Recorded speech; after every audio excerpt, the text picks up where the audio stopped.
Waarop mensen, ik ben Sontje. Ik ben Dio. En samen zijn we gebroeders Wolf. Vandaag gaan we de eerste aflevering van seizoen 2 opnemen met niemand minder dan... Muis, Ramses Rafaela. Kijk en luister.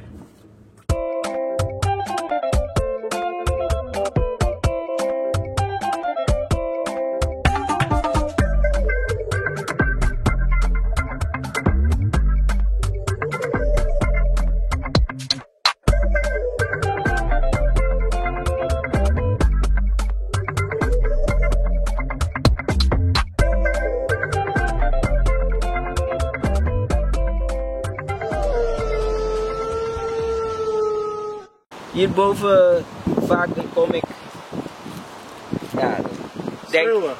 ja, gewoon denken over het leven, gewoon chillen. Hier is bij mij ook gewoon boven op de studio. En dan zit ik gewoon in mezelf ideetjes bedenken of gewoon echt tijd voor mezelf. Kom je hier nooit boven en denk je, fuck! Nee. En dan ga je weer naar beneden. Ja, soms wel. Ik moet niet liegen. Soms dan heb je wel het gevoel dat je gewoon zin in hebt om te schreeuwen. Maar ik doe dat niet meer. Ik doe het zo min mogelijk. Ja.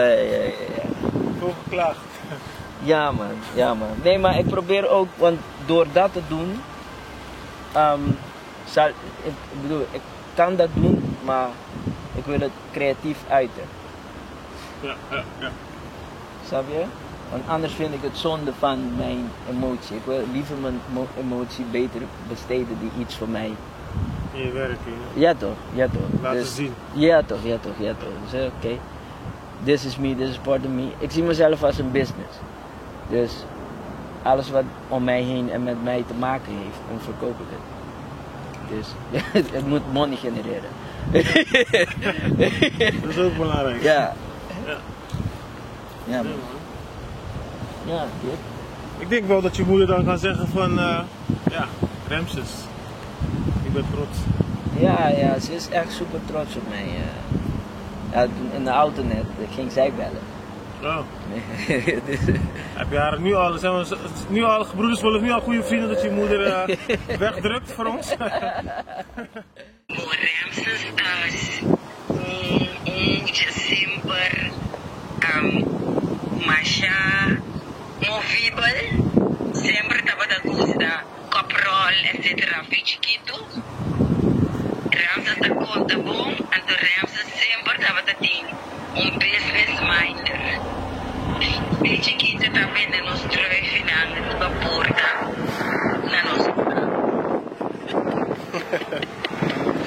Okay. Então, como está as persona? Ramses su paciente estava mais chiquito, sempre um tique mais cortico. Was cortico que curva? É por Arábia, o peli. Okay. Pero si waka como dice que estaba contento con él?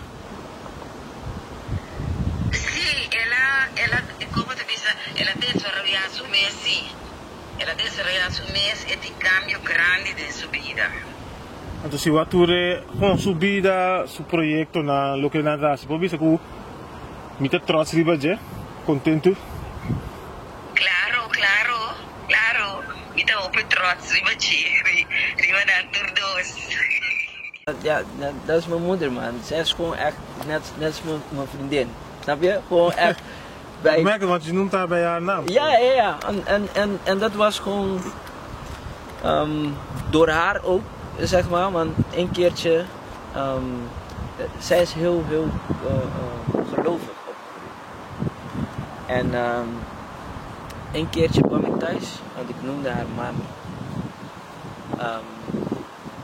En dan kwam ik thuis en ik begon naar haar naam te noemen. Ze zei, waarom noem je me naar mijn naam?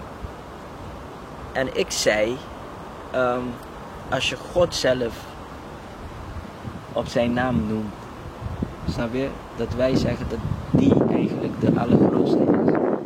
Dus waarom moet ik gedwongen worden om één benoeming, om één manier mijn liefde.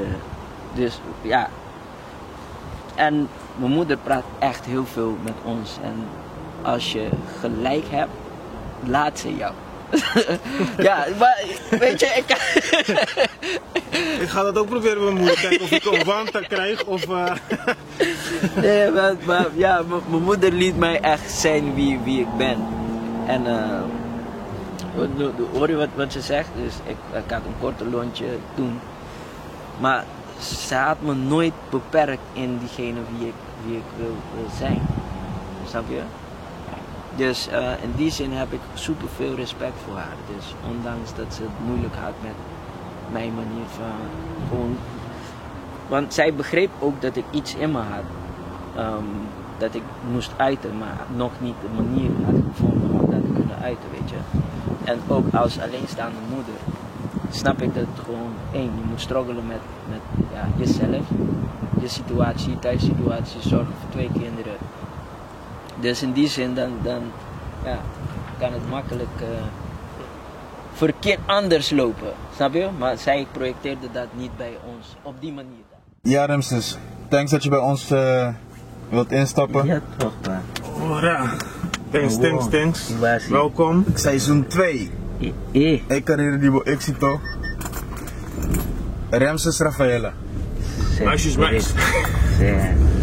Correcto. Wie is dat? Wat voor persoon is dat? Wie is dat? Wat voor persoon? Zo. Dat is een goede vraag. Ja, ik probeer... ik denk dat ik iemand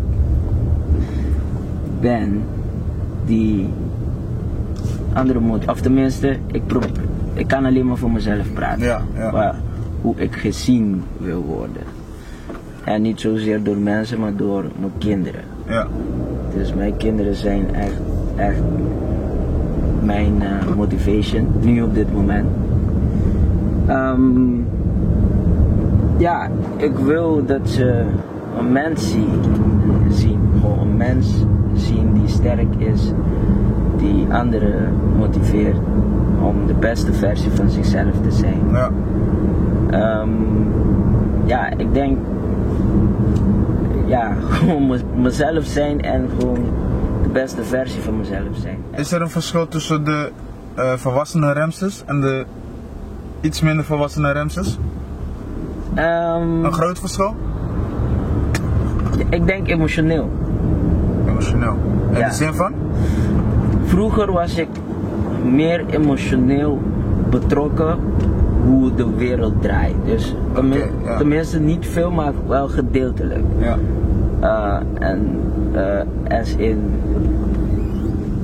misschien moet ik op een andere manier uitleggen. Ik was meer tastbaar voor ruzies in de wereld, mening van andere mensen. Ja. En nu, of tegenwoordig, ben ik minder tastbaar daarvoor. Ik hou me daarmee Is het zo dat je dan minder bewust bent van de dingen die om je heen gebeuren? Of? Ja, dat is 1. En kijk, ik doe heel veel onderzoek in hoe mensen denken. Ja. Hoe de wereld draait, hoe de economie draait, Ja. hoe organisatie werkt. Over slavernij ook nog. Hoe de hele business daaromheen. En op het moment dat ik achter heel veel dingen kwam en heel veel informatie heb meegekregen, hoe ik hou van physics, quantum physics. Ja. Ja, ook hoe je anatomie, hoe je lichaam werkt, hoe je brein werkt. Dus op het moment dat je dat soort dingen weet, dan heb ik het gevoel dat gaf mij een soort van autonomiteit, gewoon dat ik los ging koppelen van al die dingen die gebeuren in de wereld. Ja. Voordat we even dieper en verder ermee gaan. Waar ben je geboren en opgegroeid? Op Curaçao. Op Curaçao. Ja, man. En de leeftijd dat je naar Nederland kwam was? Nou, ik ben 1980 geboren. Ja. Dus ik heb wel even aardig wat jaren. Ja, best wel jaren. Op de cv staan. Ja.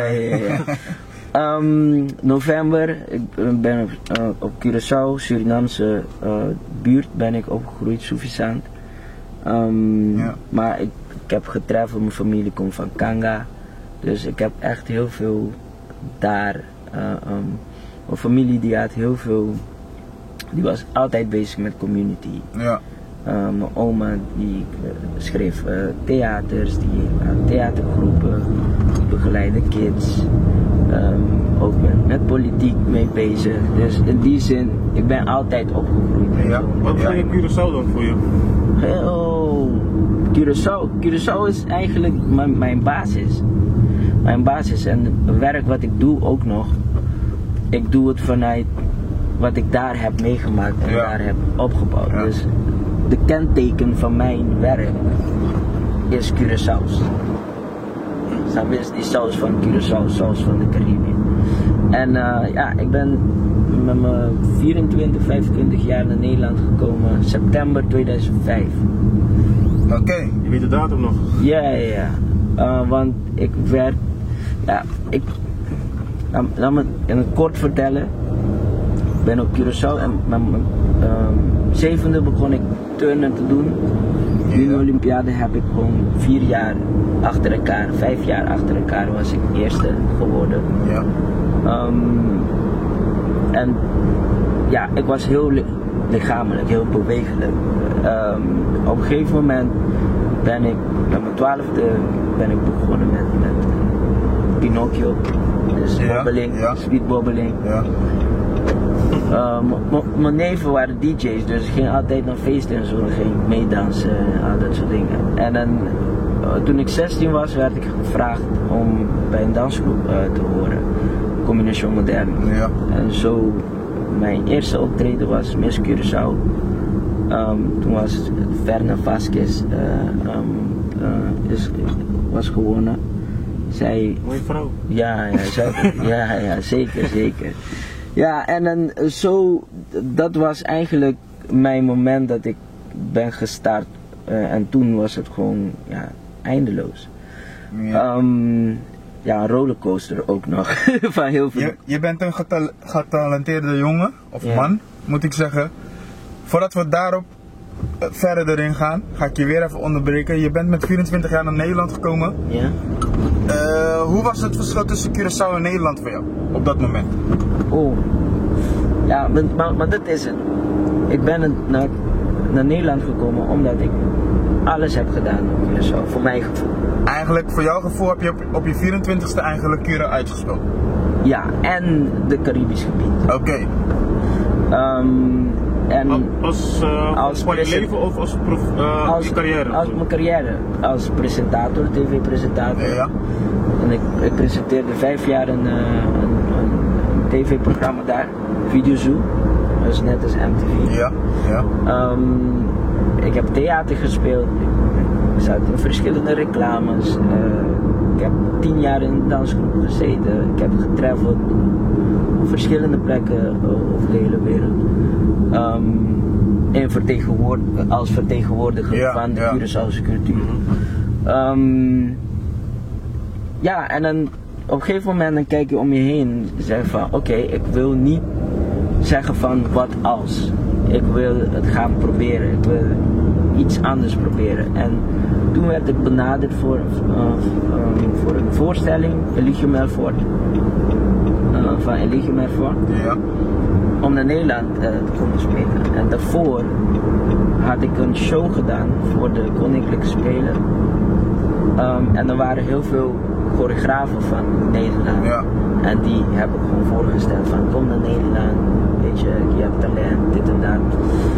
En daarvoor had ik een cover gemaakt waarvan ik ook naar Nederland ben gekomen.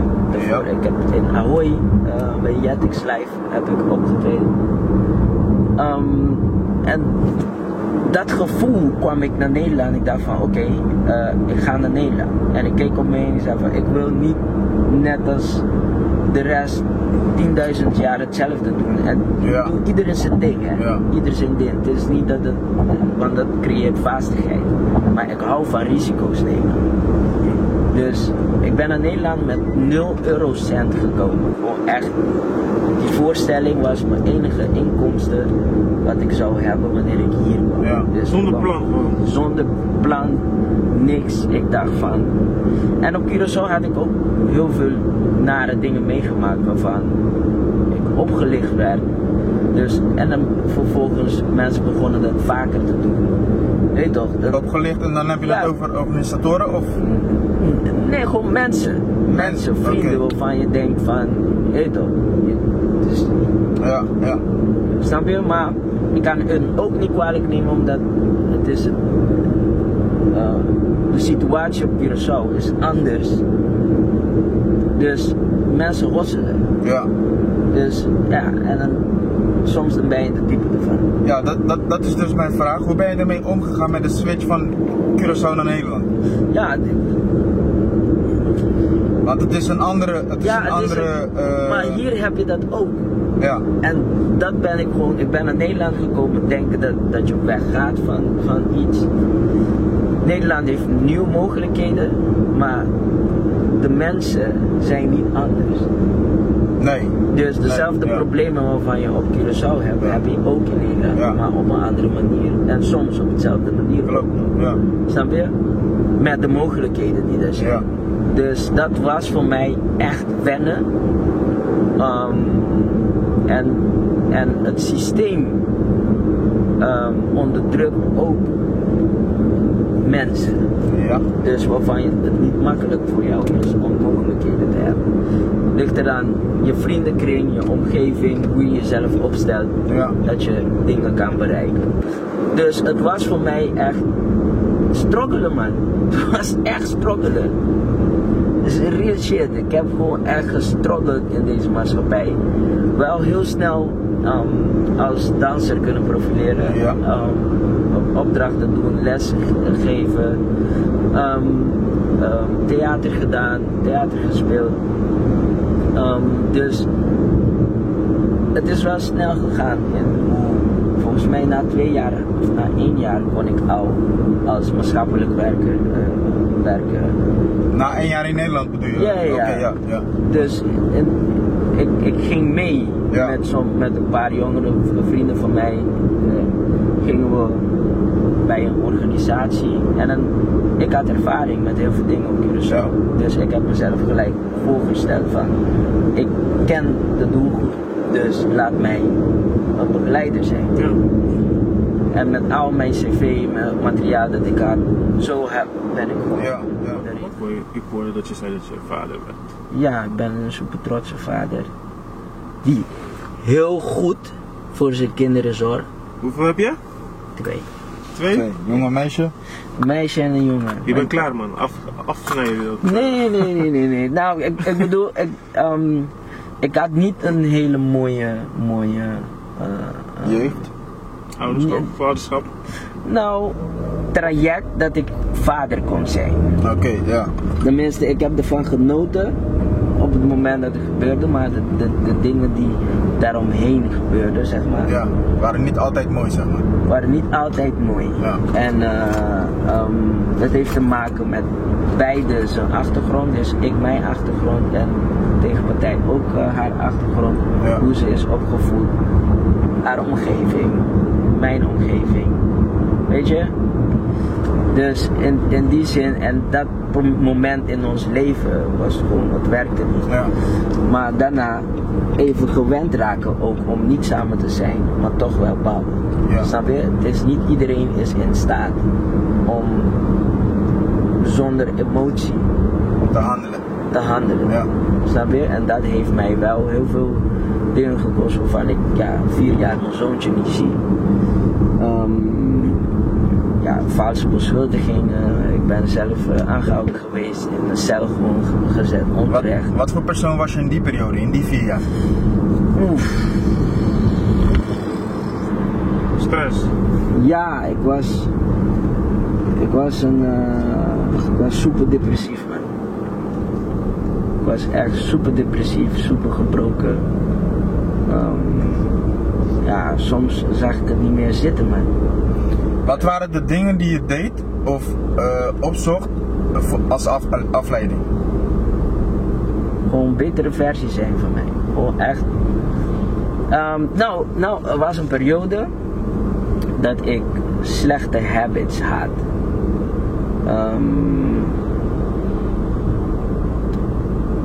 En dat is gewoon misschien veel drinken, veel feesten. Ja. Of gewoon ontwijken. Ja. Ontwijken, veel met dingen en ook heel veel muziek gemaakt. Ik heb heel veel met muziek bezig geweest, gewoon mezelf ontwikkelen als producer. Ook heel veel dansen, gewoon echt me verdiepen in geluid, frequenties, kennis, hoe de mensheid werkt. Ja, maar ik was wel echt gebroken, man. En ik geef een dank aan mijn broer en mijn moeder. Want die hebben mij gewoon echt zo goed ondersteund al die jaren. Echt, ik waardeer het echt enorm dat ik gewoon zulke ouders heb. Oké, maar nu... Die dikke vel heeft geholpen toen destijds? Dikkeheid, ik noem het geen dikkeheid, man, want Hij plagt je niet ermee, nee, maar ik snap wat je bedoelt. Ik snap wat je bedoelt. Een soort binnenvetter, gewoon. Dat je ding gewoon heel makkelijk van je laat, ja. Ja, ik kan nu het aan de kant schrijven, omdat ik weet wat voor persoon ik ben. Weet je wat ik je wou vragen, want ik vind dat we te makkelijk erover praten en te makkelijk erover heen zijn gegaan. Je hebt 4 jaar je zoontje moeten missen. Niet gezien. Je had depressie. Je zocht afleiding door uit te gaan drinken. Maar nu, je noemt jezelf, en ik geloof het ook, je bent een goede vader. Denk je of vind je dat je die 4 jaar tijd nog moet inhalen met hem? Omdat ik dat dacht, raakte ik gefrustreerd. Ja. Maar nu heb ik geaccepteerd dat het niet. Dus de manier hoe ik het voor me zag, zeg maar, dat ik op zo'n manier zou ik gewoon vader willen zijn. Ja. Dat juist eigenlijk mijn depressie was. Ja. Ja, maar dit is een nieuwe manier. Zorg dat jij goed voor jezelf bent, zodat wanneer het moment komt dat je hem kan begeleiden, dat jij stabiel bent emotioneel om hem te begeleiden in zijn proces, in zijn tekortkoming. Ja. Snap je? Dus in die zin, ik ben gaan focussen op mezelf, mijn eigen versie. Ja. En zonder een versie van iemand anders telkens te gaan invullen. Want dat is het. Een versie van een ander, wat ze van jou hebben, gaan invullen de hele tijd. Jezelf verdedigen. Oh, ik ben niet zo. Ik ben dit. Ik ben... Nee, ik heb van die shit. Ja. Dit is wie ik ben. Heb je zelf een voorbeeld gehad? Van hoe je het moet? Als vader bedoel je? Ja. Mijn broer. Je broer? Mijn broer en mijn moeder. Kijk, mijn vader die was er niet. Hij was er wel, dus ik heb contact met mijn vader.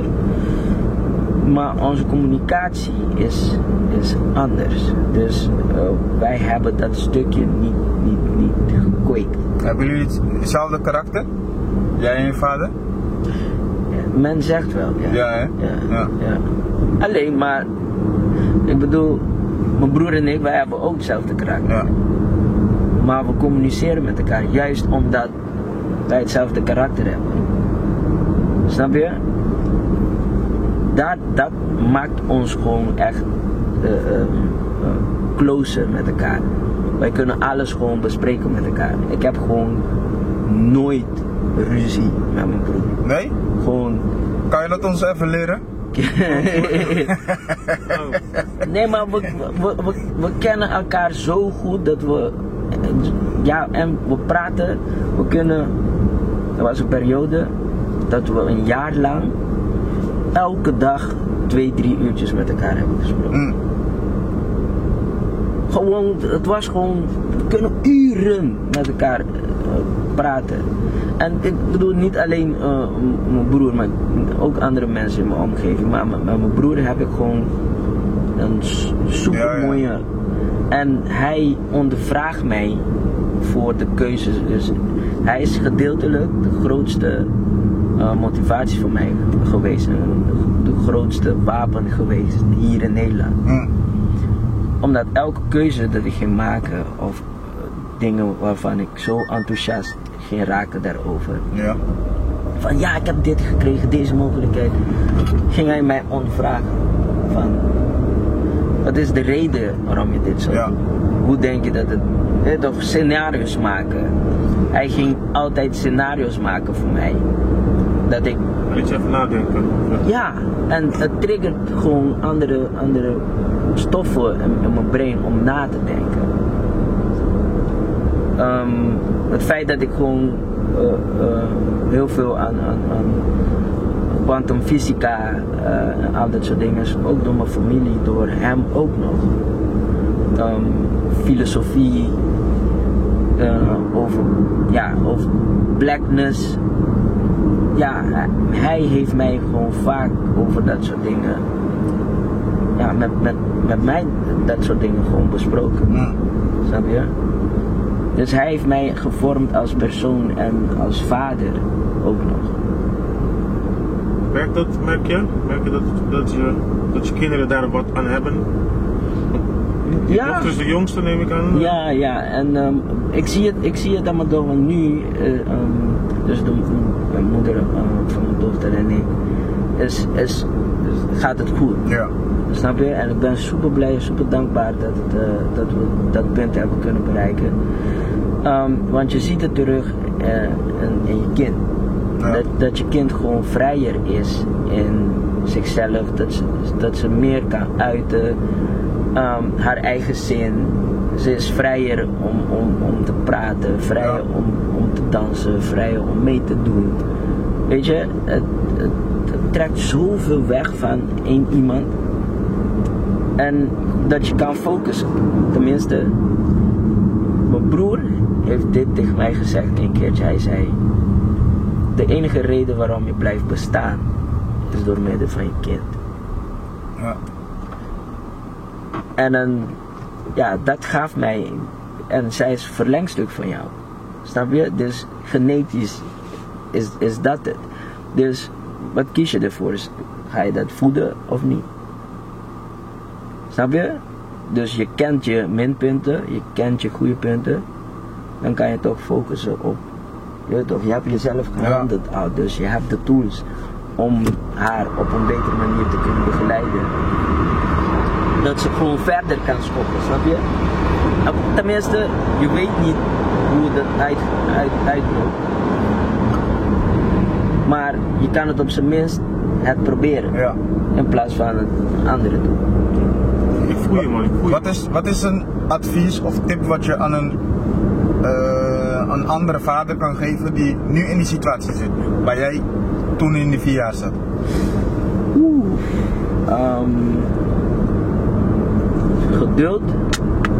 Geduld en gewoon blijf jezelf altijd, gewoon nooit emotioneel. Kijk, het is lastig, want het is een onderdrukking ook van mannen, hè? Ja. Dat wij geen emoties mogen tonen. Klopt. Want die wordt taboe af en toe. Ja, maar je wordt erop afgerekend. Snap je? Als je emotioneel bent. En dus besef dat je wordt erop afgerekend. Dus wees gewoon emotieloos op dat soort momenten. Op de feiten, zonder emotionele waarde te gaan plakken en jezelf gaan verdedigen. Nee, je hebt een doel, je wil gewoon bij je kind zijn. Daar focus je op. Focus op jezelf, dat je een betere versie bent. Dat je gewoon je energie, je emoties, alles bij jezelf houdt. Als je moet huilen, huil in je omgeving waarvan je gewoon comfortabel voelt. Ja. Met je vrienden, familie. En laat dat niet zien op momenten dat je voor je kind moet vechten. Ja. Klinkt toch traumatisch? Ja. Klinkt dubbel ook. Ja? Want als je logisch nadenkt, zijn dat juist de momenten dat je het eigenlijk zou moeten laten zien. Exact. Maar ik begrijp je punt zeker. Je Ja. wanhoop kan anders overkomen, ligt eraan wie tegenover jou staat. Ja. Als diegene tegenover jou staat met vooroordelen gevoed is, die lezen eigenlijk, krijg je empathie van een vrouw meestal. Ja, hij heeft dit gedaan, hij heeft dat gedaan, hij zo lezen emotioneel. Ja. En je komt daar, ook al ben je een goed persoon, je staat daar met barba, blakka, planga. Ja. Oh ja, het is die gast, heet toch, een van die gasten, Ja, klootzak. Ja, hij is echt een klootzak. Ja. Dus dat leest diegene gewoon Ja. op jou. Onbewust, wij doen het allemaal. Snap je? Dus ja, dat is die theorie, daar moet je gewoon bewust van zijn. Dus geduld, emotieloos. Blijf bij jezelf. Ja. Ja, kort gezegd, dus blijf bij jezelf. Ja. Ga je misschien iets grof vragen? Ja. Is het je eigen schuld? Zie jij het zo? Ik ben weggegaan, maar het is niet mijn schuld. Elke relatie op het moment, zeg maar, dat ik vind dat ik mezelf moet gaan verdedigen over dingen waarvan ik never heb gedaan. Ja. Of dat ik mijn werk, mijn passie op test wordt gezet. Ik ben letterlijk in relaties geweest waarvan ik dan moest gaan stoppen met dansen, stoppen met creatief zijn. En letterlijk tegen mij zeggen van ja, ga bij de Albertijn werken. Rotjoch heeft een hele mooie lijn op zijn album. Hij zegt, een man met ambities ga je niet kunnen handboeien. Ja, zeker. Zeker, en dat is really shit. Ja. En dat heeft mij... Kijk, ik ben zonder een eurocent naar Nederland gekomen. Denk je echt dat ik gewoon voor iets mezelf laat tegenhouden om iets niet te gaan bereiken? Dan ben ik gewoon toch kens dat ik gewoon alles heb daar op Curaçao. En dan kom ik hier om iets op te bouwen omdat ik iets in mezelf geloof. En dan ga ik gewoon zomaar dat opgeven. Never! Ik bedoel, dan ben je toch geen goed mens. Wat is hetgene wat je nu, want je zit nu in die fase, wat is hetgene wat je nu tegen je zoon zou willen zeggen? Hij is 9 jaar, hij zit sowieso vaak op YouTube, dus waarschijnlijk zal hij dit gaan zien. Wat is hetgene wat je nu tegen je zoon zou willen zeggen? Wacht, even, onthoud die vraag, want hij weet wel dat jij papa bent, toch? Ja, ik heb 5 jaar met hem meegemaakt. Ja. Ja. En super mooie jaren ook nog. Ik heb mooie filmpjes, dus ik bedoel, ik heb alles om hem weer terug te laten zien als hij dat niet meer weet. Ja, ja. Maar wat was je vraag? Wat zou je tegen je zoon willen wat zeggen? zou je nu op dit moment tegen je zoon willen zeggen? Daarvan ik kom deze video tegen en ik denk, hey. Ja, dat ik van hem hou. Ik mis hem. Ik mis jou, Joa. Ik hou van je. En ja, gewoon papa is hier. Papa is hier. Kalai is hier. Weet je, oma is hier. Weet je, oom is hier. Gewoon, ja, iedereen is, Javan en Javieni vragen altijd naar jou. Kalai vraagt altijd naar jou. Dus ja, wanneer de tijd ervoor is, ja, toch, ik zie je snel. En ik zal alleen maar meer liefde geven dan daarvoor. Dus we zijn er. En papa is sterk, papa is strong. Jij bent het ook. Mooi man, Ja, man. mooi man. Ik krijg glazen ogen van jou, man. Oh,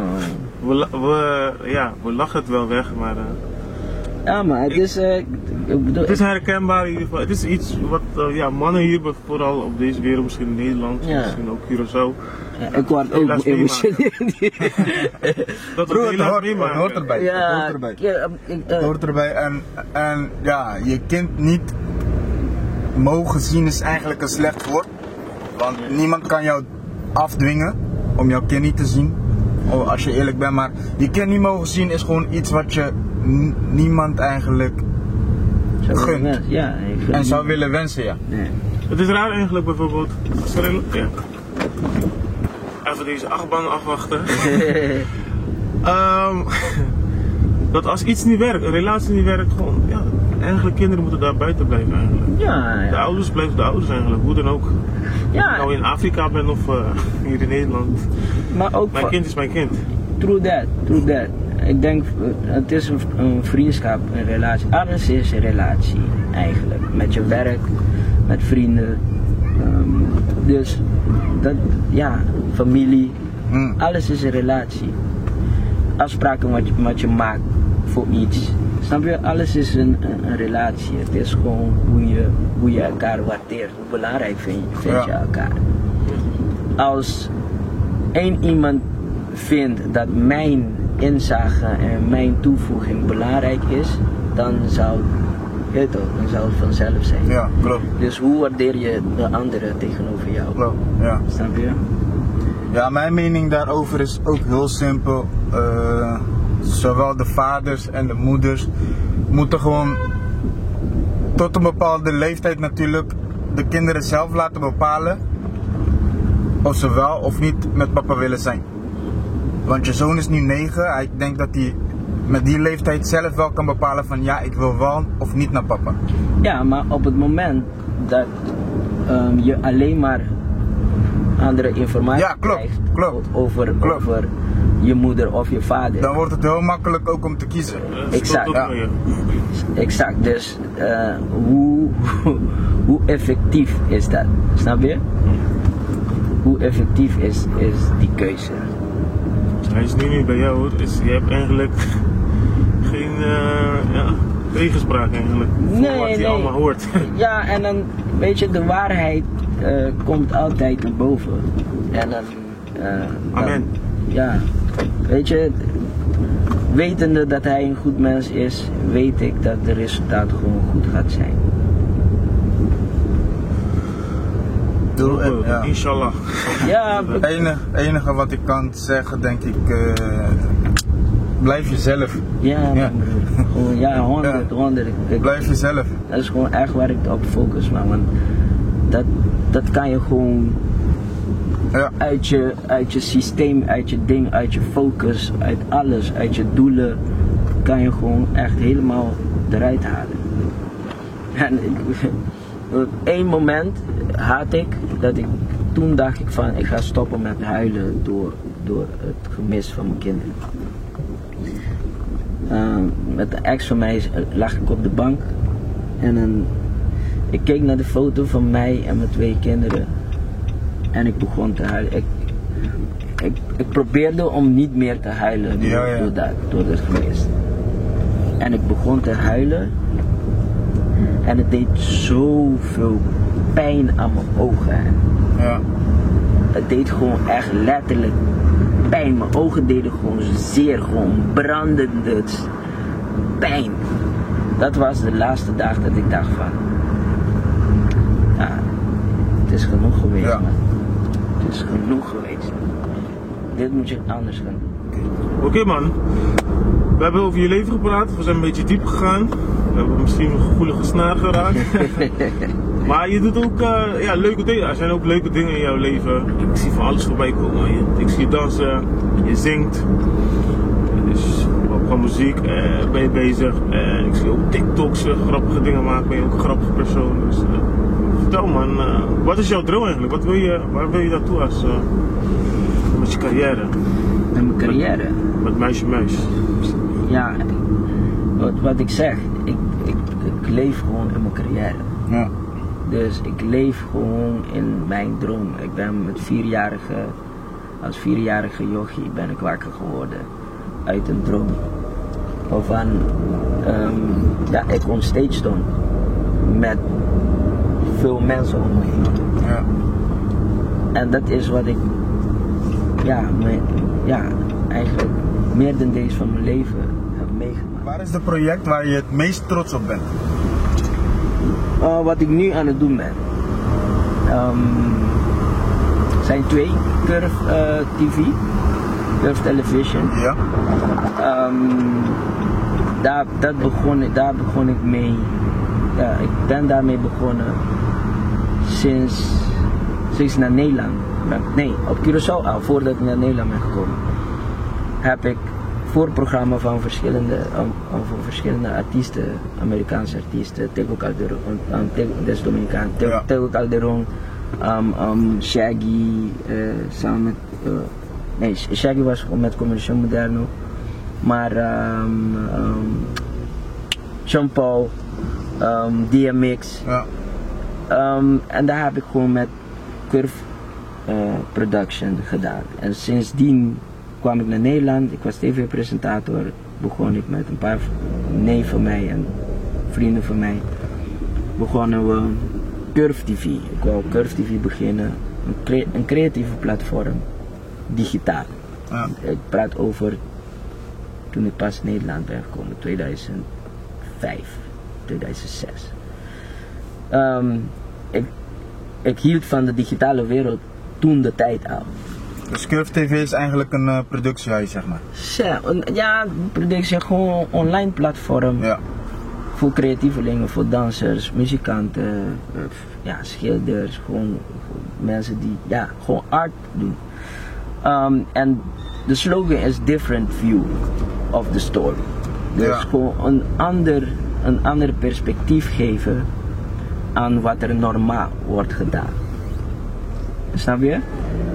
En door middel van film, maar gewoon anders gefilmd, andere elementen van andere stijlen gebruiken om iets naar voren te brengen. En dit is gewoon gegroeid. Ik begon battles te filmen samen met mijn team. Ik ging naar, toen de tijd was Yandino aan het hosten bij verschillende open mics en zo. Dat was gewoon echt voordat Yandino. Ja. Zeg maar. Dus heb ik hem geïnterviewd, ik ging naar feest bij clubs, ging mensen interviewen. En zo is het gegroeid dat ik gewoon tot de dag van vandaag content maak. Dus dat ik gewoon meer geld kan investeren in dat platform. En dat stukje teruggeven, dus productie creëren, is passion and skills. Ik ben altijd naar Curaçao teruggegaan en clinics gegeven, workshops gegeven aan de community. En hoe zij kunnen bewegen hier in de maatschappij als artiest. Wil je verskopen? Ik heb bepaalde tools, misschien werkt het voor jou. Snap je? Dus ik ben altijd teruggegaan en dat meegegeven. Omdat ik geloof in onze cultuur. Ja. Dat wij gewoon super creatief zijn, super talentvol zijn. Maar alleen we hebben de gereedschappen niet ervoor en mensen die in ons geloven. Weet je? Dus in die zin, ik zorg wel dat ik dat doe voor mijn mensen. Ja. Snap je? En dan sinds 3 jaar geleden heb ik gewoon. Ik was echt altijd aan het werk. Door de depressie ging ik gewoon echt veel werken. Ja. En ik heb heel veel gespaard. En toen vrienden van mij heb ik iets gepresenteerd over de stichting. Zij geloofden in dat.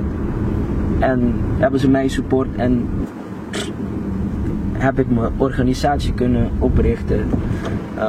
Ik was heel bezig bij Maaspodium als maker, als performer. Dus dat kwam allemaal eigenlijk samen. Dus dit vind ik gewoon, ik ben letterlijk dingen aan het creëren. Ja. Zeg maar, vanuit mijn eigen organisatie die mijn eigen community kan supporten. Want later wil ik een academy worden. Oké. Dat, Je bent met een hele legacy bezig. ja, maar broer, het zou tof zijn dat er een organisatie bestaat die mij kon opvangen toen ik hier kwam, zonder dat ik had moeten struggelen. De fout dat vaak wij maken is dat wij bepaalde knowledge hebben en we zijn bang om dat over te dragen aan anderen. Oh, no bisa je win de kiko. Zeg tegen niemand. Nee, ja, ik geef je iets, zeg tegen niemand. Kill. Wil je dat mensen gewoon vooruit gaan, ja of nee? Ja. Dan klaag niet dat je zwart bent en dat je die taal niet kan spreken. Er is money daarbuiten. Snap je? Er is money daarbuiten. Dus ga de money zoeken. Snap je? Dus Ik moet nog lachen wat je net zei, Nobis. ja, maar dat is die theorie, gewoon de hele tijd Herkenbaar, hè? dingen niet overdragen aan anderen. En als ik en natuurlijk, je moet voorzichtig zijn, want soms dan kan je dingen zeggen tegen mensen. Mensen kunnen misbruik gaan maken. Klopt. Snap je? Maar geef die informatie ook van, zorg dat je het wel netjes doet, snap je? Want het moet ook eerlijk zijn, eerlijk verdeeld voor iedereen. Er is money voor iedereen. Als je creatief wil zijn, er is money voor iedereen. En als je creatief wil zijn, dan ga je niet meer denken over je ego. Want daar gaat het om, je ego ook. En daarnaast, ik snap ook, sommige mensen die zitten in een situatie en dan zitten in een vicieuze cirkel. Je ziet geen uitweg. Dus ik snap het ook. Maar ik geloof in dingen voordragen, dingen overdragen. Gewoon dingen teruggeven, knowledge. Als ik dood ga, wat doe ik met die knowledge? Het is net als money. Wat doe je met die money? Dan kan je toch iets creëren. Maar ja, dus ik ben gewoon... Dat irriteert jou, Ja, omdat juist omdat ik hiermee bezig ben, soms werk je met mensen en dan voelen ze zich op hun teentjes getrapt of dat ze onzeker voelen. Ja, maar ik ben ook daarmee bezig, dus ik wil niet samenwerken. Fucking domme excuus. Want we kunnen gewoon samenwerken en samen die money pakken. Snap je? Ja, in Antilliaans klinkt het beter, dus dan was meer gewoon... Fucking dom vind ik dat. Sorry dat ik zo emotioneel erop word. Maar ik vind het gewoon zo kortzichtig van sommige mensen.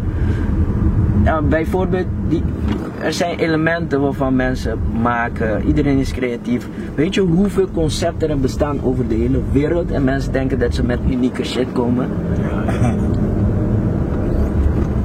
Oprotten, man. Snap je? Je hebt net een van de dingen benoemd die je wilt behalen. Waar zie je jezelf over 5 jaar? En ik wil niet horen, 5 jaar geleden zou ik hetzelfde zeggen. Nee, waar zie je nu over 5 jaar? Nu over 5 jaar? Dat ik meer tijd heb, dat ik mijn kinderen heb om me heen, vaker. Dat ik met rust en gemak met hun kan zijn. Dat de organisatie dat ik aan het bouwen ben sustainable kan zijn. Dus dat ik zelf dingen kan produceren. Dat ik gewoon meer werk kan creëren voor de community.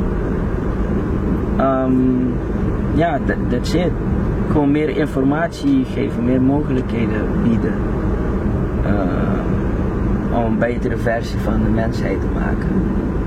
Snap je? Want wij bepalen hoe deze maatschappij en alle maatschappijen eruit moeten zien. Want wij moeten het samen doen. En niet anderen laten bepalen voor ons.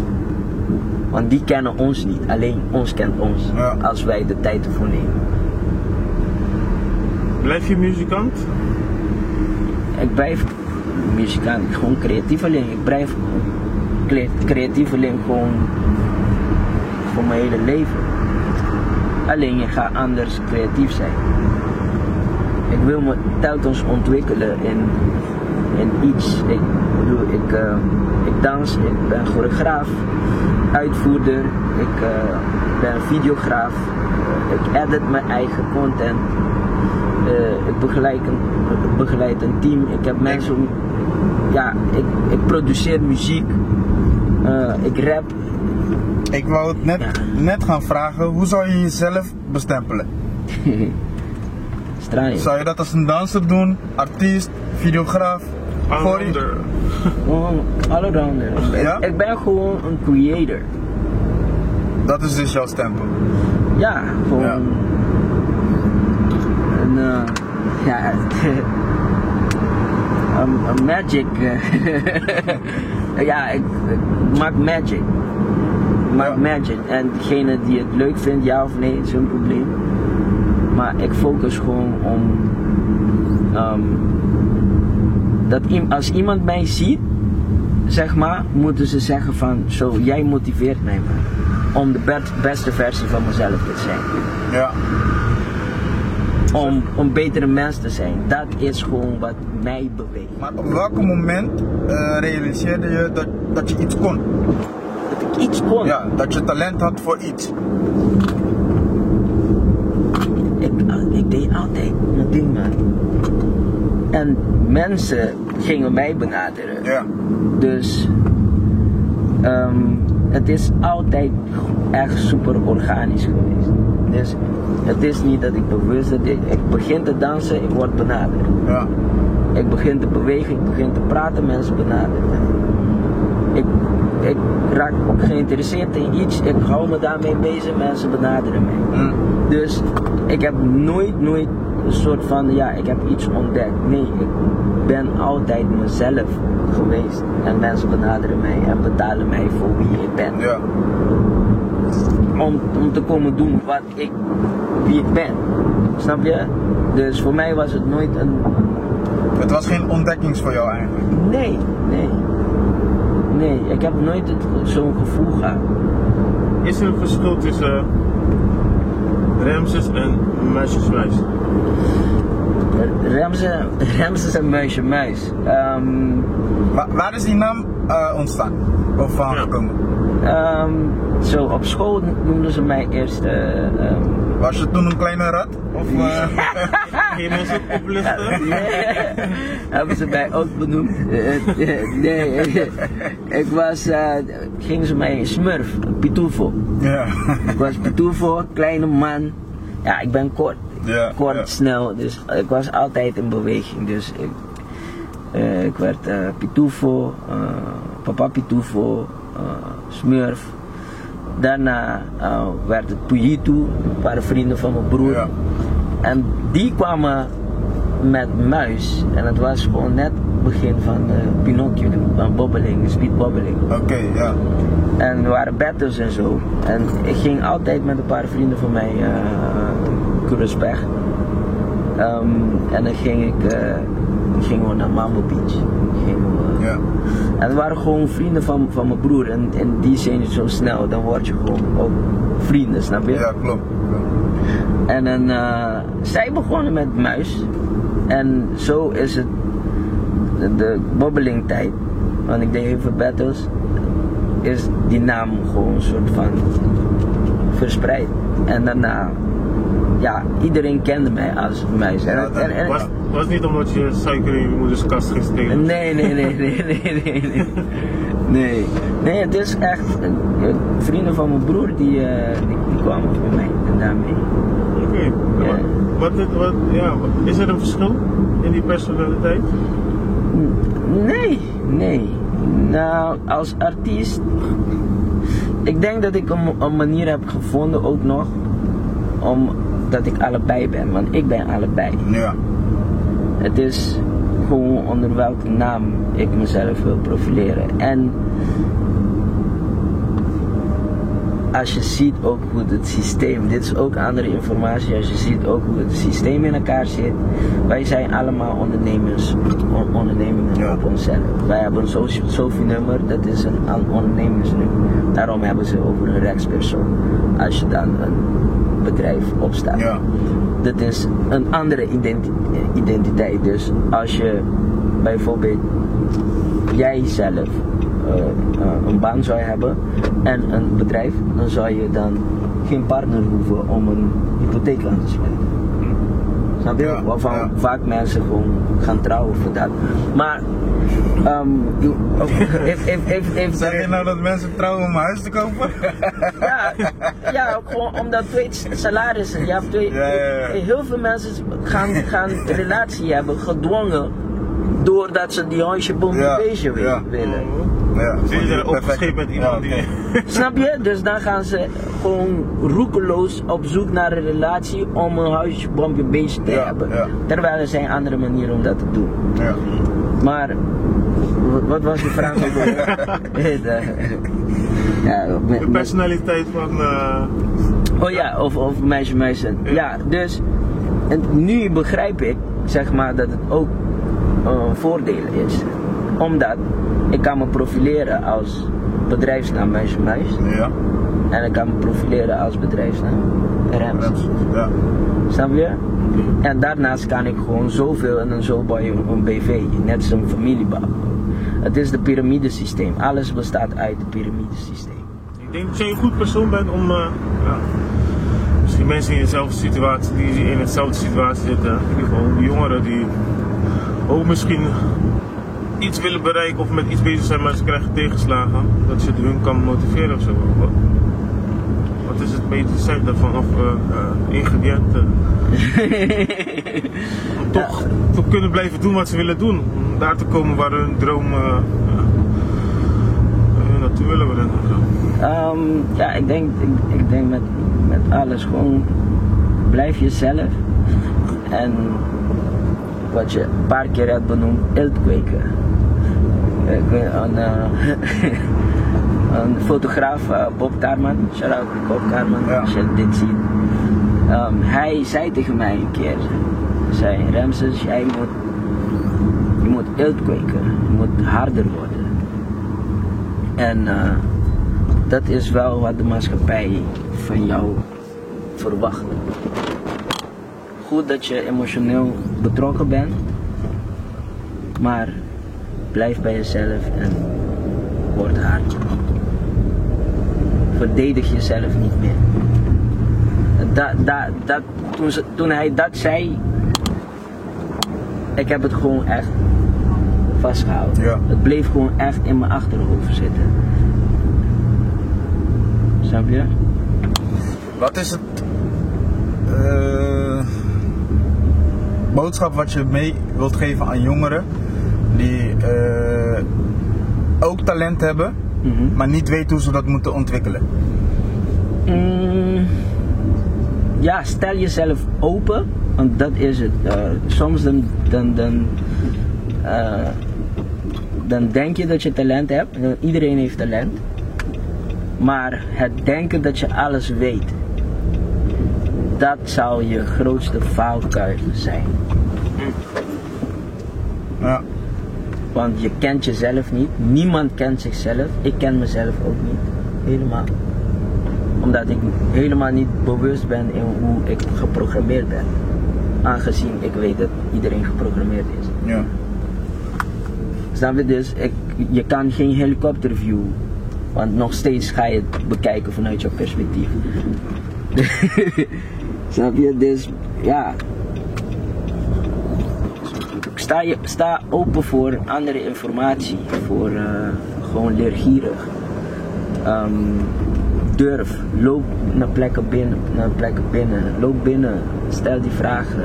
Zeg, ik doe iets. Ik heb interesse voor dingen. Waar kan ik gaan?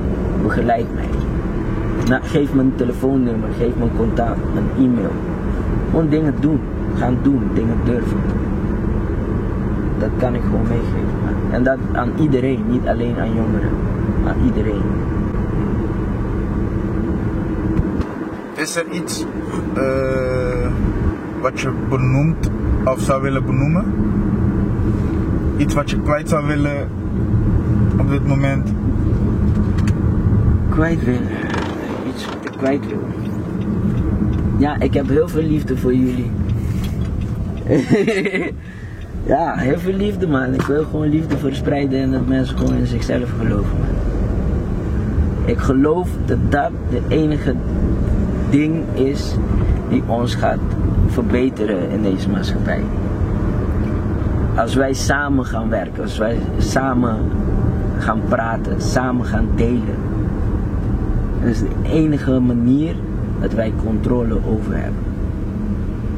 We are the consumers. Waar kunnen de mensen je vinden? Als ze je lastig willen vallen of... Lastig vallen? Nee, niemand. Ja, op social media. Muisje Muis. MUISJEMUIS. Ramses Rafaela. Curve. Television. Zijn allemaal Insta-accounts. Passion and Skills met een Z. Ja. Als je even depri voelt en je wilt lachen, ga naar zijn TikTok. Ja, op TikTok, Ramses Rafaela op TikTok. Op Facebook ook Ramses Rafaela. Waar nog meer? Passion and Skills, www.passion and streepje skills LZ.com. Dan kan je alles vinden op YouTube. Ja, alles. Je kan me overal vinden. Je kan me googlen, je vindt alles van me. Nou, we zullen het allemaal natuurlijk ook in de beschrijving zetten. Ja dus, toch. komt helemaal goed man. Ja, thanks voor jullie interesse, zeg maar. En jullie platform ook nog. En fijn dat jullie dit soort dingen doen. Met creatievelingen, met mensen. Ja, dit is gewoon verhalen delen. Ja. En van elkaar leren. Snap je? Klopt. Want anders ben je, wat ben je? Op je dam! Ja, maar nee, jij ook bedankt man dat je gewoon geïnteresseerd bent om mee te doen. Ja toch. Ik hustle. Ja. Dus ik kan alleen maar de hustle game supporten, snap je? Dus ja toch. Nee, thanks broer. En ja, je zit eigenlijk nu in een moeilijke fase. Blijf jezelf broer. Nee broer. Het is geen leuke fase, laten we het zo benoemen. Je zit in een minder leuke fase nu. Ja, maar ik zie het toch. Ik wil het niet lelijk noemen, want kijk, ik ben super dankbaar dat dit is gebeurd. Ja. Want anders zou ik gewoon niet deze versie zijn van mezelf. Klopt. Dus ik ben super dankbaar dat ze zo met mij zijn omgegaan, omdat ik slimmer ben geworden. Ja. Ik ben zo slim geworden. Zo slim hiervan geworden. Thank you. Ja. Bro, blijf jezelf broer. Dan sluit ik het daarbij af. Ja? I love my boys. Ja? Mensen, bedankt voor het kijken. Dit was Ramses Rafaela. Ga hem volgen, ga hem steunen met alles wat hij wil doen en bereiken. Misschien mogen we ook meedoen bij zijn academie binnenkort. Dus Wie weet. volg hem en volg ons. Vergeet niet te abonneren op ons YouTube kanaal. Delen. Ja toch. Abonneer. Liken. Share. Volg. Support. Oké mensen. Share. Ciao, tot kijk. Love.